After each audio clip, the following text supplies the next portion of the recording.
Challenging এটি আপনি বলছেন, কিন্তু তার চেয়ে এখন বড় চ্যালেঞ্জ হয়ে দাঁড়িয়েছে আপনাদের মধ্যে।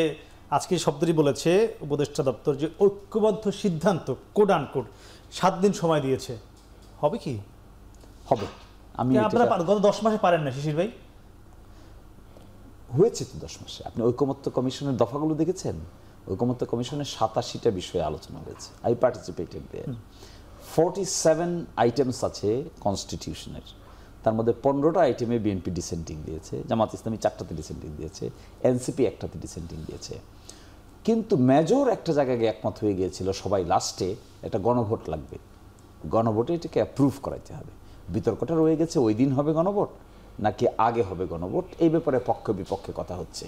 কিন্তু আমার ধারণা এই যে সরকার একটা স্ট্র্যাটেজি নিয়েছে দলগুলোকে একমত করার ক্ষেত্রে, বল ছুড়ে মেরেছেন, this is a good start. এবং আমি মনে করি এটা খুব ক্রিয়েটিভ একটা অ্যাটিটিউড সরকার দেখাচ্ছে। এই প্রথম দেখলাম গভর্নমেন্ট ইজ ভেরি কৌশলী। 7 দিনের মধ্যে না পারলে গভর্নমেন্ট কিছু হার্শ ডিসিশন নিতে পারে, বলেছে তারা সিদ্ধান্ত নিয়ে নেবে। হ্যাঁ, নিবে, এবং নিবে যেটা ওয়ার্ন করছে, সময় দিচ্ছে যে আপনারা যদি একমত হতে পারেন ওয়েল অ্যান্ড গুড, যদি একমত হতে না পারেন তাহলে এমন কিছু স্ট্রং ডিসিশন হতে পারে যেগুলো আপনার মতের সঙ্গে নাও মিলতে পারে। কিন্তু গভর্নমেন্ট মিলবে তো না, নিশ্চয়ই কারো বিরুদ্ধে যাবেই হবেই। আপনি গণভোট যদি একই দিনে হয় তাহলে কারো বিরুদ্ধে যাবে, যদি আগে হয় এটাও কারো বিরুদ্ধে যাবে। একদম একদম। উচ্চকক্ষে পিয়ার যদি থাকে তাও কারো বিরুদ্ধে যাবে, যদি না থাকে তাও কারো বিরুদ্ধে যাবে।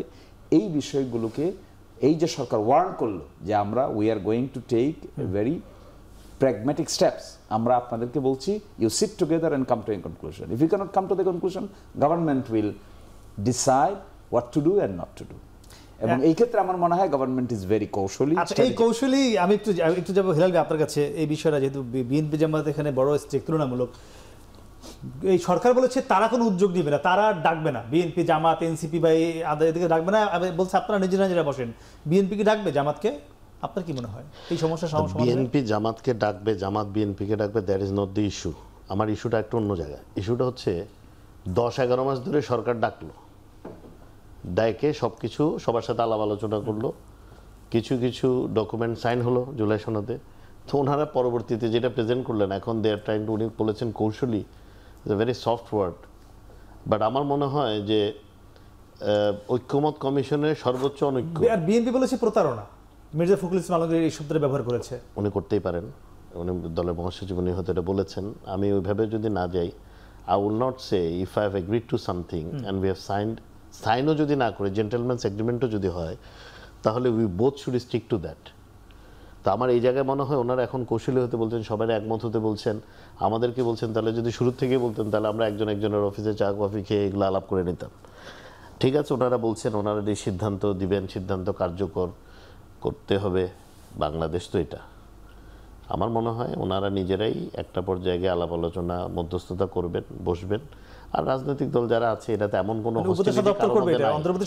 ভিতরে হোক, অফিসিয়ালি হোক, আনঅফিসিয়ালি হোক, অ্যাটেম্প্ট তো নেওয়াই লাগবে, because they are the ones who's controlling. বিএনপিও কন্ট্রোল করছে না, জামাতও কন্ট্রোল করছে না, এনসিপি। জামাত কিন্তু গতকালকে আবার বলেছে যে তারা বসতে রাজি, সবাই বসতে। এখানে তো কারোর সাথে কারো ব্যক্তিগত কোনো দ্বন্দ্ব নাই। It's, you have to understand this is nothing personal. এটা হচ্ছে প্রসিডিউরাল কিছু ইস্যুজে ডিফারেন্স অফ ওপিনিয়ন। এই যে বারবার অনৈক্য বলেছে, আই উইল নট সে এটা অনৈক্য, আমার মনে হয় মতের পার্থক্য, যে প্রসেসিংয়ে পার্থক্য। এটা হলো এক্সিকিউশনে। দেখেন, উনি একটা কথা শুরুতে বলেছিলেন যে এমন কিছু কমিট করা যাবে না যেটা বাংলাদেশে প্র্যাকটিক্যালি ইমপ্লিমেন্ট করা যাবে না। যা কিছু করতে হবে এমনভাবে করতে হবে, এমন প্রমিসেস করতে হবে যেটা বাস্তবসম্মত।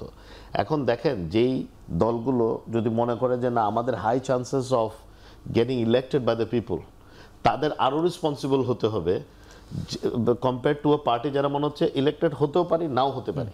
কেন? তার প্রমিস রাখার বিষয়টা কিন্তু আসবে যে ইলেক্টেড হচ্ছে তার উপর। তো এখন এই যুগে এসে আফটার 5th অগস্ট কেউ ব্ল্যাঙ্ক প্রমিসেস করবে, কেউ ব্ল্যাঙ্ক কমিটমেন্টস করবে, এটা আমার মনে হয় না। সো আমার মনে হয় জামাত কেন, যে কোনো রাজনৈতিক দলের সাথে, আওয়ামী লীগ ছাড়া অফকোর্স, এখন মানে এই কারণে কি বিএনপির নোট অফ ডিসেন্ট বেশি, যেহেতু সম্ভাবনাটা বেশি আছে বিএনপির, যেটা বিএনপি মনে করেছে this will be difficult to achieve at this point of time, সেইগুলোতে তারা নোট অফ ডিসেন্ট দিয়েছে। এবং যতগুলো আলাপ হয়েছে এর মধ্যে যে কয়টা নোট অফ ডিসেন্ট আছে, মানে এমনভাবে বলা হচ্ছে মনে করেন রাজনৈতিক দলগুলো কিছুতেই এগ্রি করে নাই। It is a bad picture that you're giving to the public. It is not true. Maximum জায়গায় ওনারা করেছে, বিকজ ওনারা হয়তো অ্যাটেন্ড করেছেন, বাট এগুলো নিয়ে তো আমরা কাজ করেছি।